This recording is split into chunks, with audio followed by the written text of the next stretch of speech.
Turma de Processo Civil, Procedimentos Especiais. Pessoal, vamos chegando para mais uma videoaula aqui no YouTube e agora para tratarmos de inventário e partilha. Senhores, para a gente se encontrar no Google Meet, eu vou fazer algumas considerações sobre o tema, sobre a matéria, mas vamos estruturar a abordagem da disciplina em duas videoaulas. Vou fazer essa videoaula aqui e depois teremos uma segunda videoaula que a gente deixa melhor organizado o nosso estudo e fica mais fácil também para fazer o upload para vocês aqui no YouTube. Só eu sei a ansiedade que eu fico para ver esses vídeos subindo. Senhores, olha só, eu também vou compartilhar com vocês um material de exercícios, tá? E posteriormente o respectivo gabarito. Então a gente vai ter um material seguro de estudo para a nossa prova, além dessas duas videoaulas. Pessoal, olha só, vamos lá. Colocar aqui inventário e partilha. Inventário e partilha. Senhores, muito bem. Olha só. Você consegue acompanhar comigo no CPC a partir do artigo 610 e seguintes. A partir do artigo 610 você começa a observar a disciplina do CPC para o trato dessa matéria inventário e partilha. Senhores, quando a gente fala de inventário e partilha, a gente tem que lembrar primeiro que estamos falando de direito sucessório, tá? Direito sucessório. E aí é importante a gente considerar que existe a sucessão legítima e existe a sucessão testamentária, tá? A sucessão legítima é aquela que dedica a divisão do patrimônio entre os herdeiros, tá? Então o patrimônio ele é dividido entre os herdeiros, ok? Na testamentária, aí eu vou ter legados que são contemplados a quem quis o decujus. São atos de vontade. Agora, a sucessão testamentária, ela tem um limite, que é a disposição de 50% do patrimônio.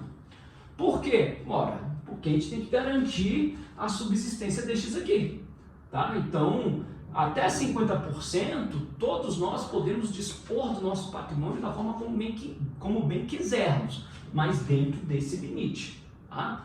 Os outros 50% serão dedicados à divisão entre os herdeiros. É possível haver a convivência, a coexistência da sucessão legítima e testamentária? Perfeitamente, claro que sim. Tá? Não necessariamente eu terei apenas uma sucessão ou outra. É possível que, porventura, eu tenha a sucessão legítima, sim, que essa é a disposta definida no Código, e tenha também a sucessão testamentária, que também tem disciplina legal. Mas aqui eu preciso de um ato de vontade manifestado pelo decujus. Bom, senhores, eu queria fazer uma observação que impacta a sucessão legítima. Vou colocar aqui uma observação que impacta a sucessão legítima, que é a ação de indignidade. O que é a ação de indignidade? Você exclui um herdeiro da sucessão. Quando que eu vou ter uma ação de indignidade? Senhores, a ação de indignidade, vocês devem ter visto isso lá em direito de família, mas eu quero fazer essa abordagem aqui agora porque nos ajuda a compreender e a gente não fica superficial no trato da matéria. A ação de indignidade, portanto, ela prejudica a sucessão legítima em face de algum herdeiro. Quando esse herdeiro em vida, na vida do decujus, enquanto o decujus era vivo, o decujus sofreu de algum herdeiro atos contra a sua liberdade, a sua honra, a sua vida. Isso está lá no artigo... Senhores, vai lá para o artigo 1810, 1814, 1815, dá um Google aí, abre o Código Civil, vai estar por lá, tá?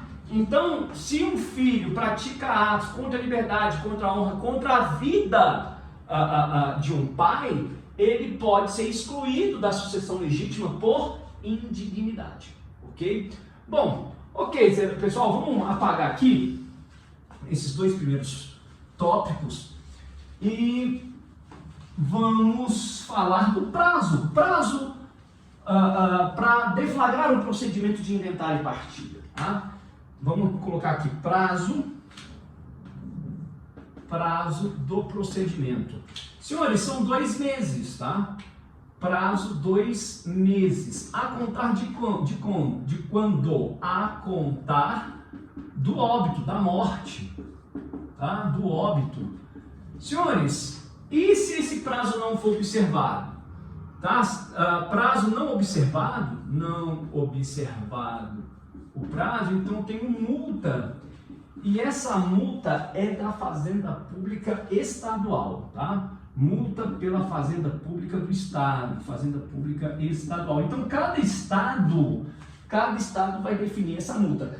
E o Supremo já disse que ela é constitucional, tá? Então, aqui ó, vou colocar aqui STF, a súmula é a 542, tá? Súmula 542 do Supremo. O Supremo falou, é constitucional a multa instituída pelos Estados-membros diante do retardamento da deflagração do procedimento de inventário. É constitucional essa multa. Alguns estados, inclusive, eles estabelecem uma gradação na multa. Se você não observa o prazo, extrapola 1 mês, então a multa é uma. Se for 2 meses, a multa é outra. Se for mais de 6 meses, aí é outra. Há uma gradação, é possível. O Supremo falou que é constitucional essas multas instituídas pelos Estados-membros. Tá? Senhores, muito bem, eu tenho um prazo de 2 meses a contar da morte, do óbito. Agora, qual que é o procedimento? O procedimento, ele é judicial? Senhores, para ser judicial, todo mundo tem que ser maior, capazes, né? Capazes e concordes. Não pode ter briga em torno do procedimento. Então, herdeiro maior, capazes e concordes, ok. Então o inventário vai ser extrajudicial. Me desculpa, de verdade. Eu me confundi aqui, ó. Extrajudicial. Todos os herdeiros têm que ser maiores, capazes e concordes, tá? Agora o inventário será judicial, agora sim, vai ser judicial se houver herdeiro incapaz. Ou ainda que todos sejam maiores e capazes, houver litígio sobre a partilha, sobre os bens, sobre a partilha. Tá? Senhores, muito bem. Uma observação que eu quero colocar. O artigo 610, logo no início ali do CPC, artigo 610, ele vai falar que, havendo disposição testamentária, então o processo tem que ser judicial. Então a gente poderia colocar aqui, ó, ainda, testamento. Se aparecer o testamento, o código diz que o inventário tem que ser judicial. Não é este o entendimento do Superior Tribunal de Justiça a partir de 2019. O STJ, em 2019, definiu que, mesmo havendo disposição testamentária, o inventário ele pode tramitar extrajudicialmente, desde que haja registro deste testamento no judiciário. Então você vai lá, registra o testamento junto ao Poder Judiciário, a partir de então. Por quê? Porque aí o Judiciário apenas verifica ali os aspectos formais, está tudo certo com o testamento, e a partir daí, havendo esse registro do testamento, você pode fazer a tramitação do inventário, mesmo havendo disposição testamentária, extrajudicialmente. Então, aqui, com relação ao testamento, pessoal, a gente vai colocar um asterisco, tá? A gente vai colocar um asterisco, e para lembrar que, tudo bem, segundo o CPC, isso daqui. Se houver uma prova aí por fora, de acordo com o código, ok, de acordo com o código. Agora, se não vier de acordo com o código, é possível a deflagração do procedimento de inventário e partilha extrajudicialmente, mesmo com disposição testamentária, é possível, porque o STJ assim definiu em 2019. Tá certo? Beleza? Claríssimo? Claríssimo? Ok? Maravilha. Senhores, vamos lá. Avançando.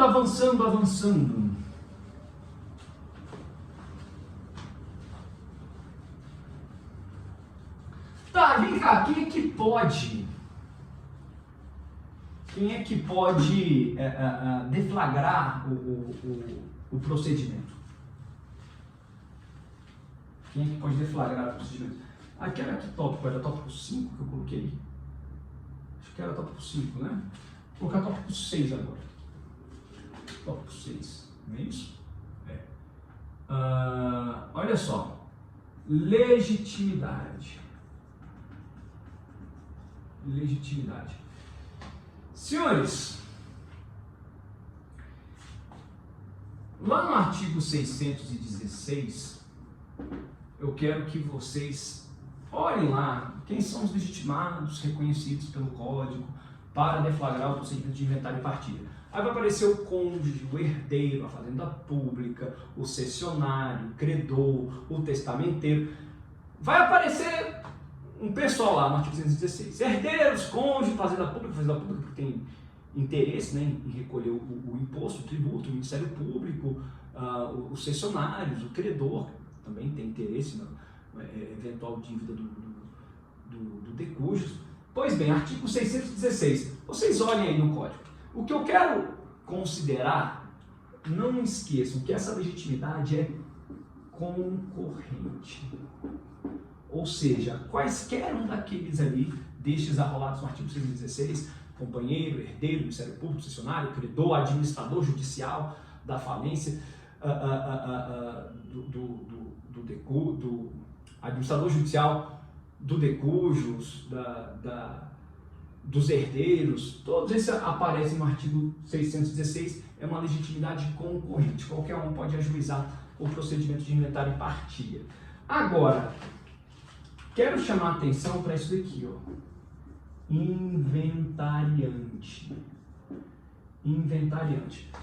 E aí, a respeito do inventariante, já vou explicar quem é essa figura aqui.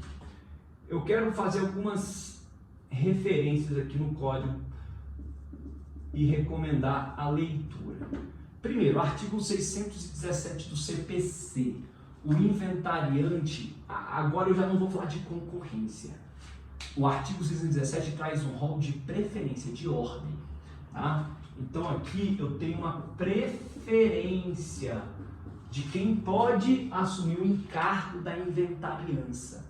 Ok? Senhores, aí quem que é o primeiro? É o cônjuge ou o companheiro que convivia com decujus ao tempo do óbito. Em segundo lugar, o herdeiro que esteja na administração dos bens. Em terceiro lugar, qualquer herdeiro. Em quarto lugar, o herdeiro menor.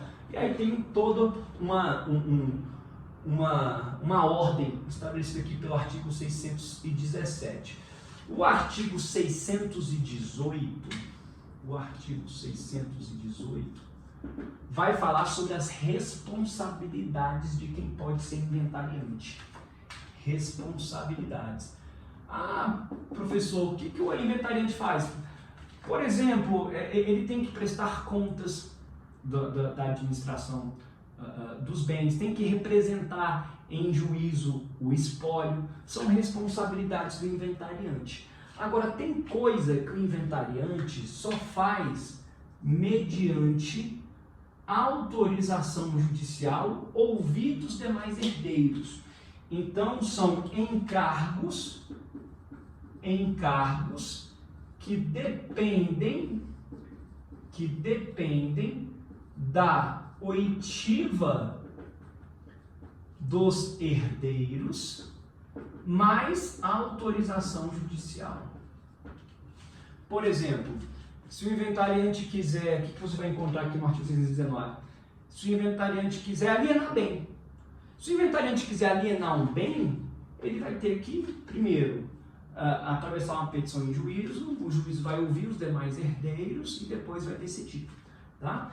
E outro dispositivo importante é o artigo 622, que aqui vai ter a possibilidade de remoção do inventariante. Ora, o inventariante ele pode ser removido. Senhores, quando que o inventariante é nomeado? Primeiro, olha só,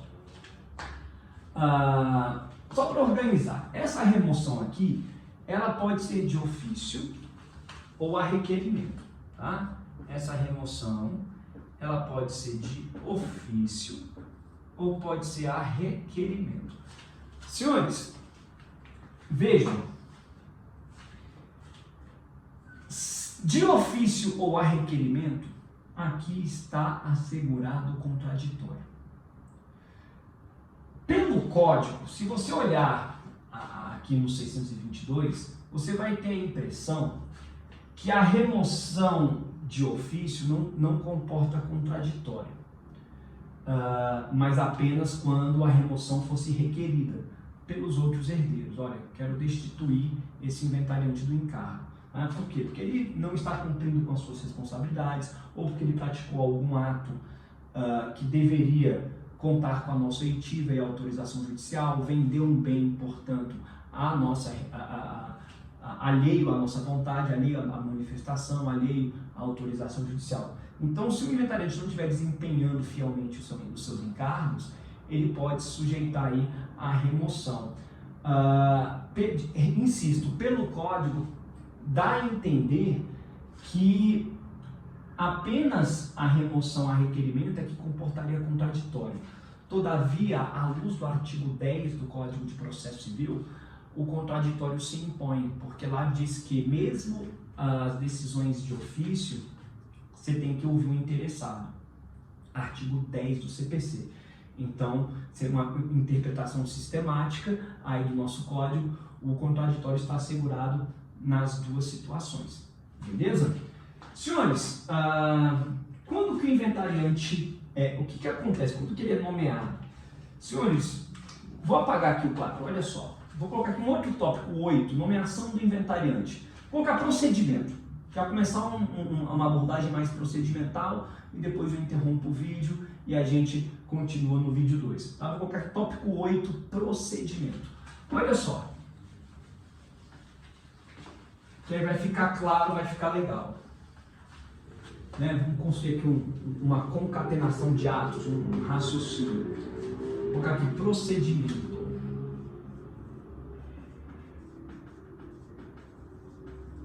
Senhores, o que a gente vai ter? Primeiro a gente vai ter a petição inicial. E aí, o que eu tenho depois da petição inicial? Desde a morte, olha aqui. Aqui eu tive o evento morte.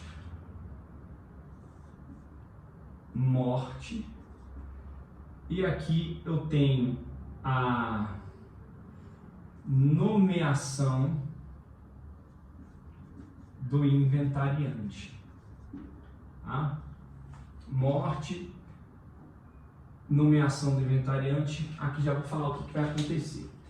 Senhores, entre a morte e a nomeação do inventariante, eu vou ter a figura do administrador do administrador provisório. Quem que é o administrador provisório? É aquela pessoa que já exerce com naturalidade a administração dos bens. Geralmente, o que mais costumeiramente se observa é que quem fica na administração dos bens é o cônjuge companheiro. Esse é o administrador provisório. Agora, vai ter a nomeação do inventariante. A petição inicial vai indicar quem é o inventariante. A petição inicial vai indicar quem é o inventariante. Aí o juiz intima o inventariante, nomeia o inventariante e chama o inventariante para prestar compromisso. Então, nomeia o inventariante mais intimação para compromisso.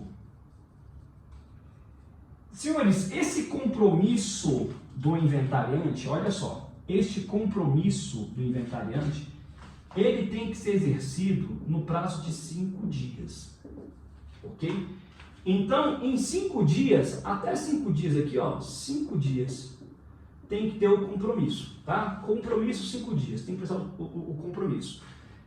A contar do compromisso, ou seja, o prazo é de 5 dias para prestar o compromisso, tá? Ou seja, foi nomeado inventariante, o inventariante foi indicado aqui na petição inicial, eu entrei com um procedimento de inventário e partilha e estou indicando como inventariante a minha mãe. Meu pai faleceu. Exemplo, tá? Então, ok, eu indiquei minha mãe como inventariante, minha mãe vai ser intimada para prestar compromisso. Ela vai prestar esse compromisso no prazo de 5 dias. Eu não sei se ela vai prestar no primeiro dia, no segundo, no terceiro, no quarto ou no quinto, mas a contar do dia que ela prestou compromisso, ou seja, não ao final dos 5 dias, mas a contar do dia que ela prestou compromisso, aí eu vou ter 20 dias. Ela vai ter 20 dias para prestar as primeiras declarações. Tá? As primeiras declarações. As primeiras declarações são prestadas pelo inventariante no prazo de 20 dias a contar do compromisso que foi prestado. Senhores, esse compromisso, o que é o prestar compromisso? É um termo de compromisso que a Secretaria do Juízo expede. Uma folha de papel A4 com um parágrafo, termo de compromisso. O inventariante se responsabilizando pelas responsabilidades lá, pelos encargos do artigo 618 e 619, que a gente viu agora, tá?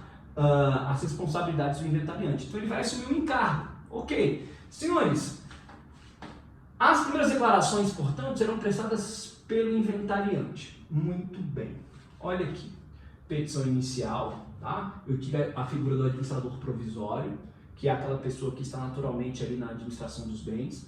Aí a petição inicial indicou inventariante, o juiz vai nomear o inventariante intimando para prestar compromisso no prazo de 5 dias, a contar da prestação do compromisso, em 20 dias serão serão prestadas as primeiras declarações. O que são as primeiras declarações? As primeiras declarações, elas vão trazer o quê? Quem são os herdeiros, quais são os bens, quais são as dívidas, o nome dos credores, tá? Isso aqui é tudo qualificado, pessoal. Tudo qualificado. Os herdeiros é fulano, é casado, tem a profissão, idade, tudo qualificado. Os bens é o imóvel situado no local tal, de matrícula tal, conforme certidão de ônus, tudo qualificado. Joias que porventura existam, automóveis, todos os bens são relacionados nas primeiras declarações. Ok? Beleza? Olha só, depois aqui, né, da petição inicial, teve aqui, você já entendeu qual que é a figura do administrador provisório, nomeação do inventariante, as primeiras declarações são prestadas pelo inventariante. Depois das primeiras declarações, aí abre-se prazo, abre-se vista para quem? Para os demais herdeiros. Porque o inventariante trouxe isso daqui, né? E se algum herdeiro tiver sido preterido? E se tiver algum bem que foi ocultado do inventário, dolosamente pelo inventariante? E se o inventariante, por exemplo, desconhece a existência de dívidas que outros herdeiros sabem que existe? Olha, papai tem uma dívida, tem um empréstimo, tem um consignado, Então, abre-se vista aos demais herdeiros. Vou apagar aqui só para deixar estruturado, ainda aqui dentro do procedimento, tá? Ainda dentro aqui do procedimento. Já estou acabando. Olha só. Então, eu tive aqui, só para deixar mais organizado, petição inicial, aí eu tive aqui a indicação do inventariante, tá? Petição inicial, primeiro. Petição inicial. Segundo, nomeação do inventariante, mais termo de compromisso. Você já sabe os prazos. Terceiro, primeiras declarações. Quarto, vista aos herdeiros acerca das primeiras declarações.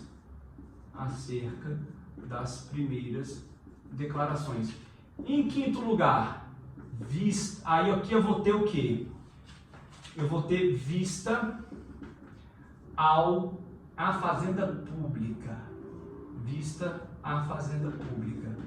Por quê? Porque a Fazenda Pública agora vai ter que se manifestar sobre o valor dos bens, o valor de raiz dos bens, porque a Fazenda Pública tem interesse em arrecadar o imposto.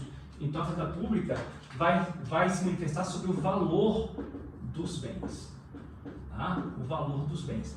À vista aos herdeiros, nesta oportunidade os herdeiros têm para impugnar as primeiras declarações. Ok? Senhores, muito bem. Depois que a Fazenda Pública se manifesta, tá vendo como é que você está ficando mais claro do que essa letra seca aí do código? Depois que a Fazenda Pública se manifesta, aí em sexto lugar, a gente pode ter uma avaliação judicial dos bens. A avaliação judicial dos bens. Que nem sempre vai acontecer. Porque se todo mundo estiver concordando com o valor, a Fazenda Pública concorda com o valor que foi indicado pelo inventariante nas primeiras declarações, não teve impugnação, é todo mundo maior, então não vai ter avaliação judicial. Nem sempre a avaliação judicial vai ocorrer. Se tiver todo mundo ok, todo mundo concorde, não vai ter avaliação judicial. Se tiver herdeiro incapaz, vai ter. Se tiver herdeiro incapaz, vai ter avaliação judicial sobre o bem. Beleza? Ok? Maravilha. Senhores, depois da avaliação, em sétimo lugar, você coloca em sétimo, a gente vai ter o pagamento do imposto. E depois do pagamento do imposto, aí a gente entra para a partilha. Aqui, até o sétimo, que é o ato de pagamento do imposto, senhores, aqui nós tivemos um inventário. Nós organizamos o patrimônio, tá certo? Na próxima videoaula, eu já começo a falar da partilha e falo de algumas situações específicas. Por exemplo, nas primeiras declarações se ocultou um herdeiro. E aí? Um herdeiro foi preterido. Ou, nas primeiras declarações, um herdeiro teve a sua condição questionada. Então, vou falar sobre alguns aspectos particulares e avançar para a partilha. Beleza? Senhores, muito bom, muito bom. Eu vou, inclusive, continuar eu vou ter o cuidado de olhar depois desse vídeo para ver exatamente onde terminou, porque eu continuo, sétimo, oitavo, tópico 9, e a gente constrói um raciocínio linear para vencer o procedimento de inventário e partilha. E com os exercícios, a coisa ainda vai ficar melhor ainda arrematada. Beleza? Pessoal, até a próxima. Obrigado. Tchau, tchau.